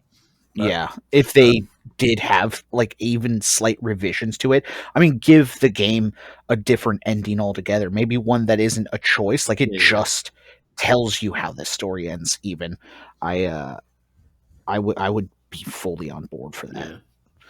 That's not a prediction. I'm just saying how it's become. No. I like it. I think it's solid. So my number 5 then is that Mass Effect will remaster. No, I'm going to say that we're going to see in some capacity we're going to see a new Little Big Planet game. Just whether it be adventure or classic, I think we're going to see that property come back, and I'm not entirely sure of as I say of where I will see it, but whether it be a trailer, a teaser, or a game release, maybe tied into the PSVR. I'm not really sure, but I think it's time to kind of unbox the old mascot again and see what they can do with that. I mean, I really enjoyed the last one. I can't know for some reason the name of the game is escaping me. Sackboy Big Adventure. That's it. Yeah. So I don't know if it's a sequel to that or if it's back to the kind of creating kind of thing. Obviously, with the likes of Dreams now coming out, I think that's supposed to kind of take that kind of creative pool, if you like, of players. So I think they'd maybe more likely stick to the adventure type game, but I just I foresee them opening this box again soon. Sackboy Big Adventure was great. I thoroughly enjoyed it. I was quite surprised because I kind of got a wee bit like another. I played like 1, 2, and 3, Little Big Planet, and then it was that Sackboy Big Adventure. And it was my nephew that gave me, and he's like, "Oh, you should play this. It's quite good." And I was like, "Oh, maybe something to play with my daughter." And I started playing it, and I was like, "I'm really, really, really enjoying this." Like it just was really big improvement for that game. For sure. So wildcards then, this is the interesting bit, as I mentioned at the top of the show. You get 2 predictions for your wildcards. So Hoodie, why don't you kick us off for your first wild card? Okay. All right. So I had an honorable mention, which was of course I want The Last of Us, like on their Firefly Day or whatever their equivalent of N7 Day is, to announce like the multiplayer thing. And I thought, is that a wild card? Is that? But then I saw one of the concept artists being like, "This is what I've been working on." I'm like, "Oh, that's definitely going to happen." So that can't be a wild card now. They're definitely announcing whatever that multiplayer is for Last of Us, and showing off like a trailer. So I moved on to something that I have wanted every single year since they bought the company and they were given back the rights to this game franchise that should have been a franchise day one, and has only been one game, and it sucks, and I want multiple, and I want all of them because it's my favorite game ever made. Sunset Overdrive Remastered will be announced by Insomniac. All right, this is the year. This is the one. I'm not even counting on a sequel. I just want a remaster. I don't care. I want a sequel, but I don't even need that. Just give me literally any way to play this game on a PlayStation. Just let me play the game in like upgraded, maybe a little bit smoother playing. Take some of the mechanics from Spider-Man that was built off of the mechanics of Sunset Overdrive and polish it a little bit. That's all I want. That's all I'm asking for. I'm not asking for the world here. Let the PlayStation fans have what they want, which they're all begging for. Every single one of them, not just me. All of them. Sunset Overdrive Remastered. Okay, we're getting it. This is it. This is the year. Did Microsoft pay for that game? Is it like a Microsoft game, like with Insomniac? It was. So yeah, it was exclusive to Microsoft. So see if they have it on the PlayStation, does it come up with a bang at a Microsoft splash screen? No, because Microsoft gave the rights back to Insomniac when they left. Okay. Which was like, one, unheard of, two, super nice of them to do. It was similar to like when IO Games left Square Enix and they gave them Hitman. I was like, oh, that's they probably paid a pretty penny, but also like that's rare for that thing to happen. So I think we get it, and it's just Insomniac Games presents, right? Like I just want it so bad. I want a platinum. Yeah. Like I love playing it on Xbox. It's great. I love the Xbox controller, but I want a platinum. It's like there's just something about a platinum that feels right. I love it. Nice first wild card. That's quite a good pull. Gary, your first one. So Mo, I'm going to take it to the other side, Hoodie. So my first prediction is very wild, and it probably won't happen because Sony and Xbox are going through this battle of battles right now for Activision, But I had this prediction done. It was actually one of my ones for last year, and I just thought, what, I'm going to use it. I'm just going to use it. It's wild. So I'm going to say that Sony are going to bring a PlayStation first-party game to Xbox. And it'll be a la carte. It won't be on any of their stuff. Oh, okay. But I think it's going to be... A wild card sounds like an insane card. Definitely no. But I think it's going to be a game like Last of Us 1 or like the remaster Uncharted 1. I don't think they won't give them like God of War, the new one. I think it's going to be a first game like Horizon. I could imagine them putting Horizon on, just the first one. Don't give them the second one. I feel like that's a way to give Xbox players like do you know, here's Last of Us 1. Oh, what's that? You really enjoyed to play that? Well, see Last of Us 2 is actually still on the PlayStation 5 if you want to get the other part. So that's my prediction, that this year that PlayStation is going to bury the hatchet after they chop Activision off of Xbox, and they're going to go, do you know what, Xbox, we feel sorry for you, here's Last of Us 1 to put on your store. That doesn't need to be Last of Us 1, but I just think a PlayStation first party. Can you imagine that this deal does fall into the fucking abyss, and Sony have the fucking balls to then turn around and go, oh, by the way, I'm really sorry about that 3 million, whatever it was that you've had to suffer because that deal fell through. We are so sorry that deal collapsed under our pressure for you taking away this game. That in case you're missing games, here's a game for you. I would love to see it. I really would, because it would just light Twitter and everything else on fire. Do you know the thing is? They've got to bury hatchet at some point, and I feel like this is making this year. No, maybe not this year. Do you know? As I said, this is one of my predictions for last year, and I just thought, you know what? I'm just going to use it. It's wild as anything, and it's definitely more wild now than it's ever been. Aye.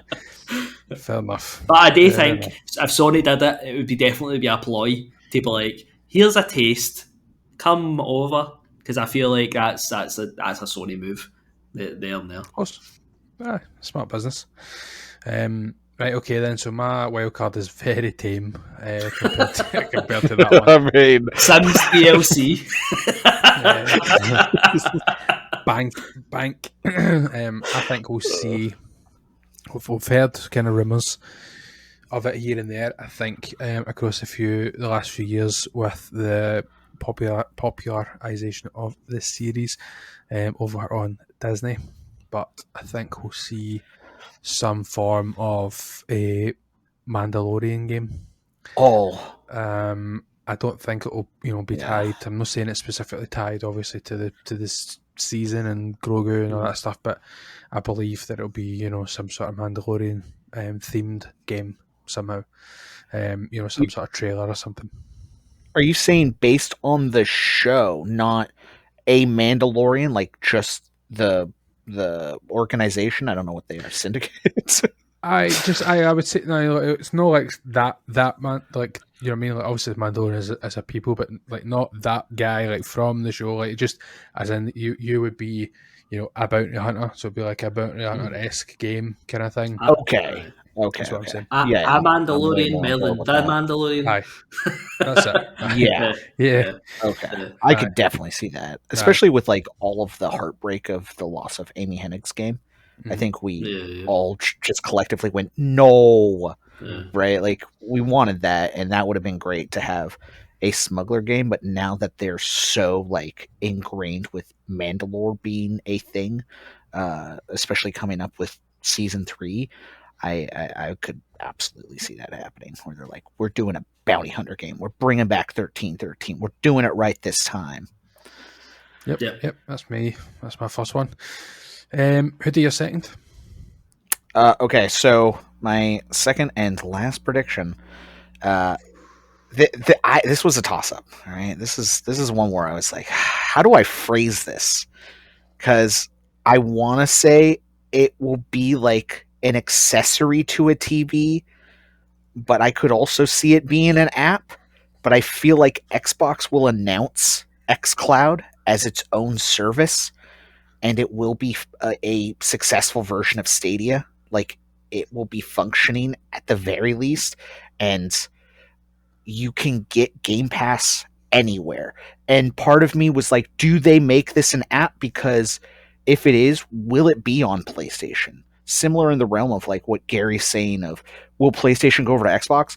Will PlayStation allow Xbox to come over to them? Of, here we are, we have a Game Pass app on our console, right? Or does it have to be like a Fire Stick that you plug into the side of your TV? Because Sony will not give them that. I'm assuming if it is, it comes with a controller, similar to what Stadia tried to do and failed at. But I think it's time, and I think there's enough bandwidth for us around the world to mostly stabilize that service, where it's like, okay, I mean, you talk about a lot, Mac, where you're playing Game Pass on your phone, you're using the xCloud in X, Y, and Z way. I think having that as a dedicated service without needing the console, and I think Xbox is proving not only to their audience but a lot of people that we don't need generations anymore. I think we're moving on from this, and their service is so good to the point where most of the games I play, I have an Xbox Series S where I don't have discs because I fully just stream games. Like, I don't even need the storage space because I could just go. Well, I played all of Tinykin fully through streaming, where I was like, "This is great." Okay, I'm not having any problems here. Wow, what's going on? Power Wash Simulator was another one. I played Halo Infinite through streaming. There was only a few times where I had like, oh, there's some screen tearing, and okay, there's a delay in input, but the next time I logged in, totally clear. And part of me thinks, well, that was just on my internet. That's not on the service itself. I think we're at a point where there's enough mind share to be able to do this and have it work. I know there's a lot of places that don't have great internet. I understand that, myself included. But it is at a point where I think there's just enough to make this work as a service. So I'm going to say it's an Xbox like xCloud stick because I think the app is more risky. So it would have to be a stick because this exists on Samsung TVs. Say again. This what you're talking about exists on Samsung TVs already. The Xbox Game Pass. So you think it'll be they'll release some right. This year with a controller peripheral thing that you would plug into any TV. Exactly, because I think even though it could be here or there, I know like you could play it on your phone, right? I could pull up that app and whatnot. I do think it needs to be universal. It needs to go everywhere. And I don't know if they'll have the best shot of getting this on an Apple device. They'll definitely have a harder time getting it on a PlayStation as a working app. So just buying the peripheral that could also work functioning as an Xbox itself, where it has the Netflix app. It does have the Hulu or Disney or whatever have you service on there as well. So it isn't just, well, this is for gaming. Like, no, this is a Fire Stick that has a dedicated Xbox service. Right, okay. That comes with a controller. Just because obviously the service thing obviously is, you obviously mentioned, like I play it on iPad and I play it on phone and all that kind of stuff, and it's not as, it actually says it's like an unsupported browser, just to kind of uncaveat like the instability of it. But I know that, like, say my TV that I was kind of messing about for any video watchers when they were speaking, I was messed out because I was like, I fucking have this already. Like, when I turn on my TV, I have a fairly new Samsung TV, and it's there as an app. I just have to connect a controller.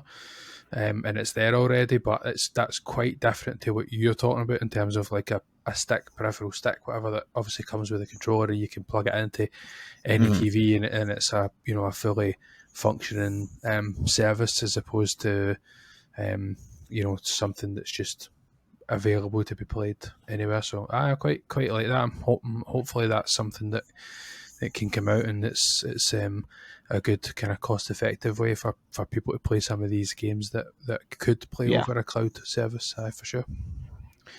As like an asterisk to that, I do hope they also announce a yearly subscription, because currently I have to do 3 months at a time, and I'm like, this is costing so much. Like, it's $44 USD every single time I have to do this 3 months, where like $120 for the entire year for PlayStation Premium is, I think, a fair value. I would hope Xbox would share that of $120, $130, you get the entire year, because they currently do not have that as an option. Yeah, 3 years max is what they have at the minute. Okay then, Gary, your second and last wildcard. So I was between two. One of my ones that I feel like that Sony are really teeing up right now, so I just feel like it's no wild enough. So I've got to go a wee bit of Xbox hate since that's my Your brand. that's my brand. You're right. Down with Microsoft. So I think that Starfield, everybody in their dug is so excited for Starfield, and I think that it's going to get less than a 75. Now, I was kind of thinking to myself, I was kind of thinking I'll leave this up to you and Hoodie to decide where we get the review for, because I don't think it'd be fair if I picked. I think just go to like Open Critic or something. Yep. I think we'll get less than a 75. I just think this is a game that Bethesda can't fuck up. But I also think this is a game everybody's got to be so critical of because they've waited so long, because they've talked about it for so long. So I suppose it's no that wild, but I just think for a game that everybody is fucking super hyped for, and I just think it's got a chance to just absolute shit the bed and Cyberpunk it. So that's my prediction 75 or less. 75 I'm also 75 or less. in agreement with you on the fact of people are going to scrutinize the hell out of this game, not only because we've been waiting so long, but because they've had so many issues in the last few years like when Fallout 76 launched. I think we forget how broken that was and how big of a controversy that was for everyone, of like, you fucked us. And then I think Fallout 4 just came out and died on the vine of, okay. And maybe the little bit of magic that Bethesda had is now solely reliant on remasters of Skyrim, that they're like, this has to hit. This has to hit. And if it's even short of anything, people are going to be like, it's not No Man's Sky. You know, like they're going to hold that to them forever. This has to be great for Xbox and Bethesda, because both of them need it. Both of them need it. You know it's going to happen. See if this game comes out and it's eating crapper than good, everybody's just going to be like, PlayStation, God of War, blah, blah, blah, and it's just smack them with all this. And I just think this has definitely got a potential just to fucking cyber dunk it, man.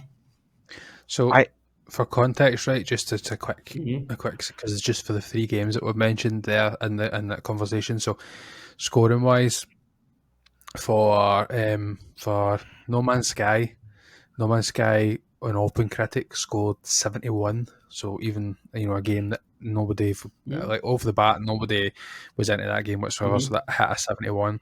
Fallout 76 scored a 51 on Open Critic. Wow. Because of where it was.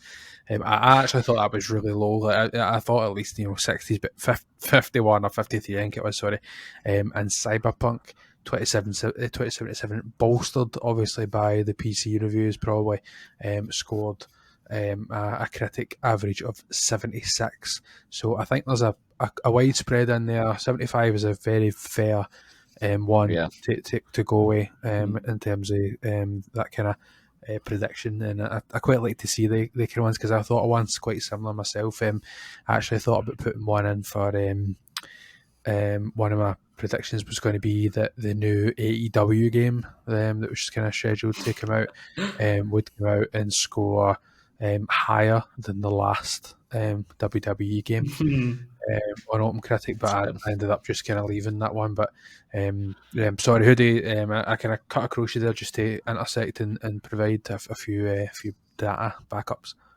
I think all of that's necessary to the context of all of this. I'm glad you shouted that out, because it is very much like, okay, yeah, you're betting on this game not to fail, but to be like, the key word of the internet today is mid, right? Like, okay, yeah, this game's not going to impress. And I think Bethesda at this point doesn't have to, but I think wants to prove they can do something else besides Fallout and Skyrim, or Elder Scrolls, sorry. And what they're proving with this will kind of change the trajectory of what their studios do in the future of, can we take risks like this? Like, do the scores affect the sales as well is a big thing of how much do people care about this. I think their goal of, this is day and date Xbox Game Pass. We know something that nobody else knows in what we're doing here. And I'm like, yeah, I don't know if that's going to bring in enough people to Game Pass. Like, that's the thing of, will people subscribe? The fact that like High on Life is the best, most played game on Game Pass ever is like that beat out Halo, Gears of War. Like, even their own first party studios couldn't do this. So I worry how much Starfield's cachet will bring if it does hit those like middling numbers. I think the problem with Bethesda is that every Bethesda game used to come out and be like, oh, it's got that Bethesda jank to it, you know? And people used to be like, okay, it's fine, it was Bethesda jank. But see, nowadays we've just had so much good stuff for everywhere, not just Sony, just loads of different companies have just put out so much good polished work that now you're like, if you get a game like that, you're like, fuck right off, am I playing this hunk of shit? You know what I mean? I just don't think you can afford to have that. There's a few good examples of that way. The Witcher coming out back on the older kind of generations and just absolutely slapping Fallout 4 at the water. And obviously it's not the same kind of game, but it kind of is in terms of environment and whatever else. And they effectively just released more Fallout 3. So I'm not saying Fallout 4 is a disaster rating, but it's just you expect more and more, and I think that's what is going to happen with Starfield. I think they need at least an 80. Well, they don't really need it, and they just need to make money. But I think it needs to be considered at least an 80 to be any kind of held as any kind of good high regard or in any regard. It can't be a flop. I think it needs to be a good game for Xbox, and that's why there's been so many delays. So I'm probably more quietly confident that it'll be higher than that, but you just never know. I mean, look at what was the game Calypso Protocol. Nobody's seen that game being poorly received or whatever is in the way that it was. So I think anything can happen in the games media these days, and the more and more games are delayed, then it kind of speaks that it's heading in the opposite direction. When you look at Skull and Bones and things like that, I think if it wasn't too expensive, they would just quietly put that one in the bin. I think, but it is what it is. Yeah. All right, okay, and so I will get my number 5, and then we'll wrap things up with a wee ceremony at the end of this episode. My second wildcard, then, we are going to see a new game from Sucker Punch, and it's going to be a sequel. It's going to be a sequel to Infamous. We're going to see a new.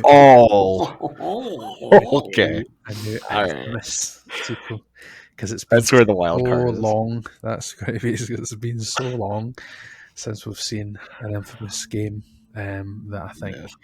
I know that they had a lot of success with Ghost of Tsushima, but I just think that they've got another franchise in them that they've seen a lot of success over the years. So I believe they'll tap back in to that Infamous market. They might have missed the superhero boat, superpower boat, because he's not quite you know what I mean. But that kind of power kind of thing. But we will soon see.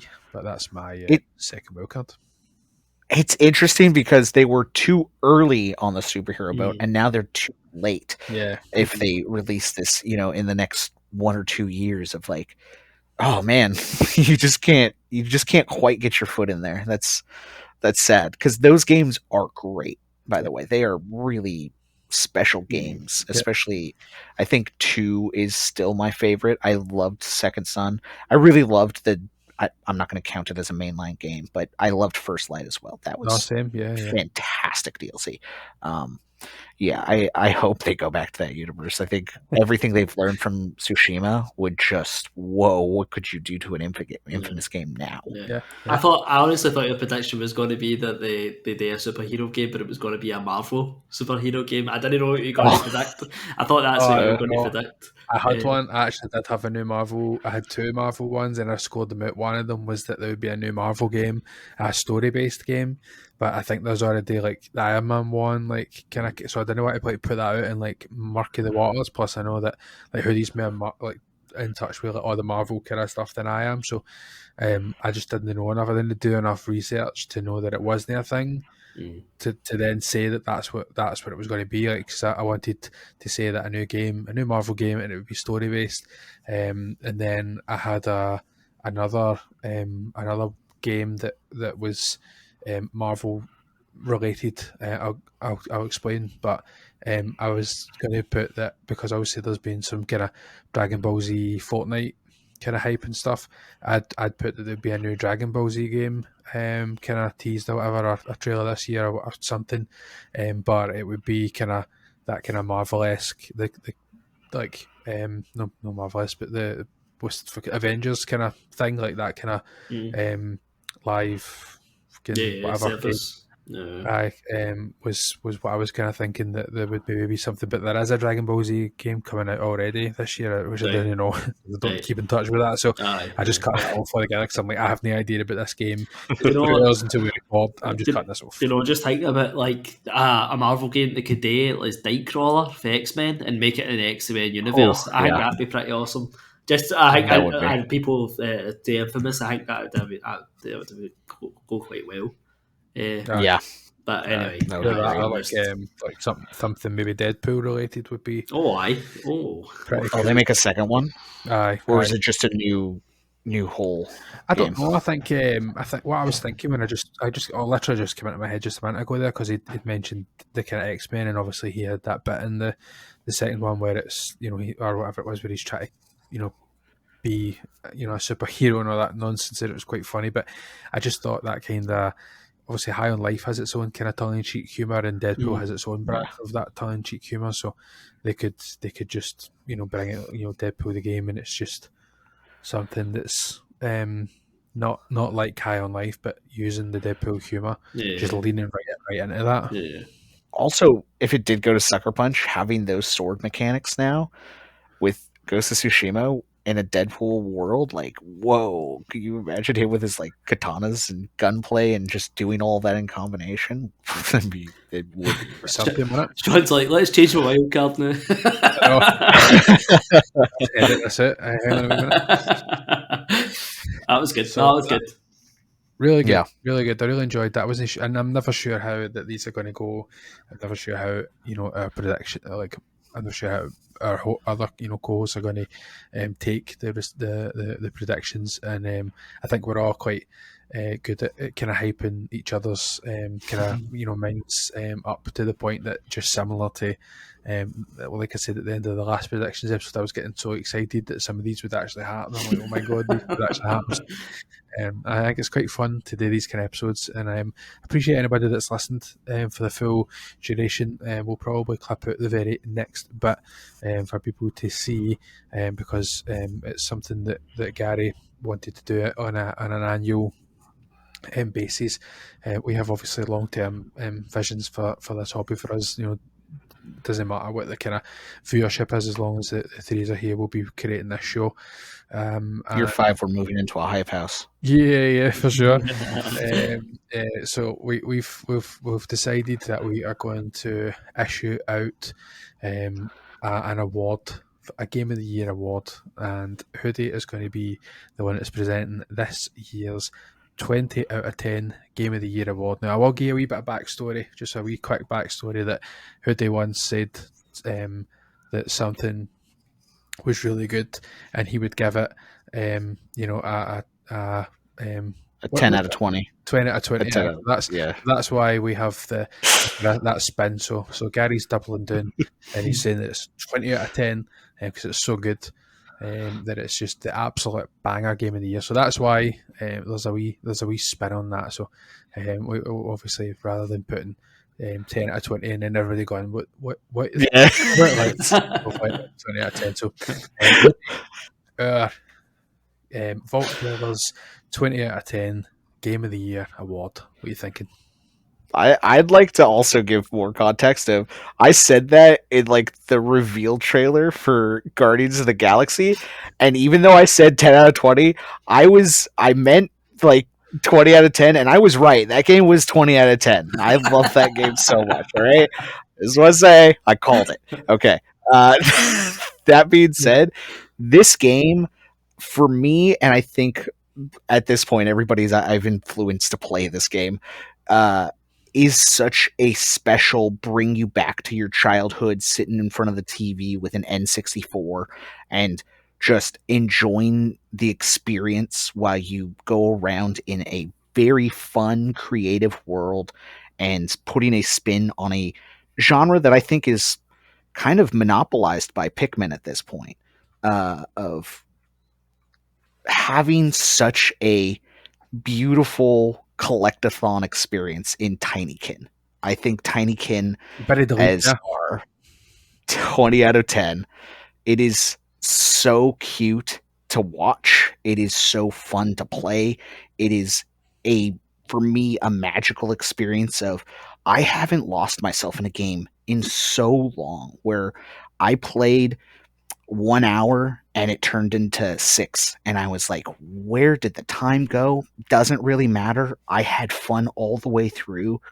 It was the purest form of escapism where I was all in. Like, I just loved going around on a bar of soap and just doing fun tricks and not really caring about anything else, or going around and seeing what the bugs have to say to each other and listening to their conversations and seeing how big of a scale this world is, where you feel tiny and it makes everything seem like this whole new planet. Like when you go to the toilet paper kingdom, I'm like, this is amazing. Like I'm not thinking of it in context. I'm like, oh, that's right. These are toilet paper rolls. In my head, I'm just like, these are castles. And it makes me feel like a kid. And I think that's always been the magic of games for me, where I just get to have fun. I don't have to think. I don't have to do anything else except have just unbridled joy playing something. And Tinykin did that for me, and I hope it does that for anyone else who goes out and plays it on my recommendation or anyone else's. It's on Game Pass, it's on PlayStation, Switch. It's one of those games that I think I will forever love and cherish the experience I had with it. So that is why I think Tinykin is the 20 out of 10 award winner. Congratulations! Congratulations! Yeah, I think it's a good shout, and I think I'd spotted the game. I think the art style kind of stood out to me, but I don't think I would have played it. I think I might have added it to play later, but I've added about 40 games to play later. So, Hoodie was definitely an inspiration for me to try out playing this game, and I really enjoyed it as well. I played it on the iPad.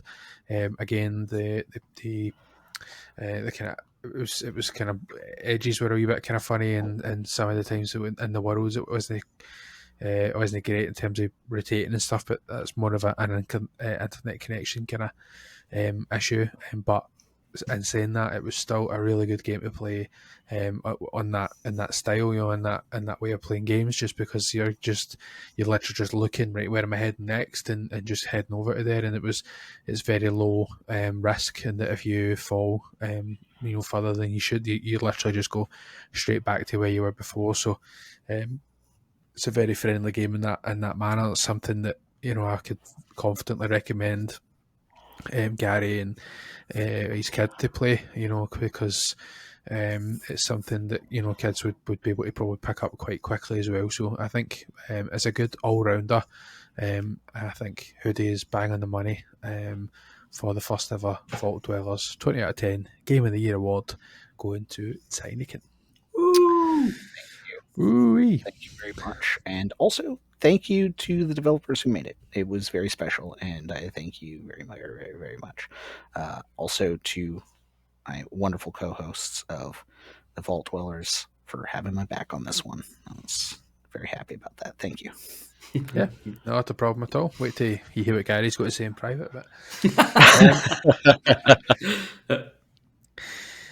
so yes, that's us. We're going to wrap things up. We have another episode to record. It's getting on, so we're going to try and record our next episode, which will release hopefully in a few weeks from this one, and it's going to be if anybody's familiar with the Fantasy Critic League, the Vault Dwellers are going to have their first go at this one, and we'll see how we get on with that recording. So keep an eye out for that. Speaking of keep an eye out, make sure you obviously keep a wee eye out as well for on the social links and stuff to see when we come about with our merch. There's an absolute banging t-shirt that our Fergie tweeted out that we're going to steal the image for. We'll get Rahul on that to Rahul, we have it in writing. There's a tweet. He says he's going to gears it, so we'll speak to Matt and we'll try and make merch a thing as soon as we can into this year, whenever that'll be. There's no rush, there's no pressure in the Vault Dwellers universe. We'll get to it when we get to it. It's just something that a wee goal that we've set for this year is to try and get some nice, well flushed out merch, rather than some of the merch that you might find on some of the other sites that we've kind of signed up for and uploaded some of the Vault Dweller images. We're going to kind of refine that and make sure that what we put out is going to be something that we can stand by and wear on the old podcast. So keep an eye out, as I said, for the future episodes, and until then, we'll see you next time. Take care. I predict that you're awesome. We love you. Goodbye, tune.